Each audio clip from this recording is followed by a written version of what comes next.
एक राजा के मंत्री थे, वो बड़े सत्संगी थे, तो उनका अभ्यास पड़ गया था कि जैसे कुछ भी हो तो कहते भगवान की बड़ी कृपा। तो राजा के साथ शिकार खेलने गए थे, प्रत्यंचा खींची और चूक हो गई तो अंगूठा यहाँ से कट गया। तो उनका मंत्री अंगूठा कट गया, तो उनका महाराज भगवान की बड़ी कृपा। बोले मेरा अंगूठा कटा और तू कह रहा भगवान की कृपा, इसको जेल में डाल दो। बोले ये भी भगवान की बड़ी कृपा। उनको अनुभव था कि मंगल भवन भगवान से कभी अमंगल हो ही नहीं सकता। वो सत्संगी थे। अब वो तो तुरंत आज भी है कि अगर हाथ कट जाए तुरंत उसको डॉक्टर के पास ले जाया जाए, विज्ञ डॉक्टर हो तो हाथ संचालन कर। और उस समय तो औषधियों का जोर था, अंगूठा कुछ दिन में ठीक हो गया।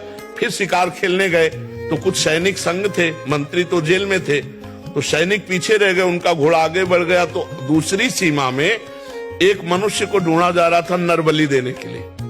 तो जो ही राजा को देखा तो दूसरे राजा ने अपने सैनिकों के साथ उनको कवर कर लिया कि इससे बढ़िया क्या होगा। पड़ोसी राजा, अब राजा को पकड़ लिया गया, बंदी बना के ले गए, स्नान आदि कराया, और जब बलि के लिए ले जाने लगे तो देखा अंगूठा में कटे का चिन्ह। तो उसी की बलि चढ़ाई जाती है जो तनिक भी अंग भंग न हो। तो उन्होंने कहा भाई ये तो बलि देने लायक नहीं, छोड़ो इसको। छोड़ दिया। अब उनको लगा यार मंत्री ने ठीक कहा था, अगर अंगूठा न कटा होता तो गला कट जाता, भगवान की बड़ी कृपा।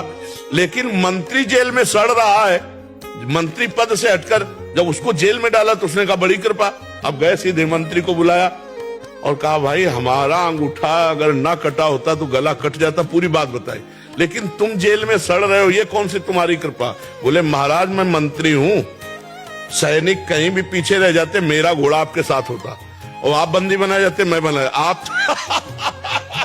आप तो अंगूठे के कटे होने से बच जाते, लेकिन मेरी बलि चढ़ जाती। तो भगवान ने मुझे जेल में रखा है, बड़ी कृपा।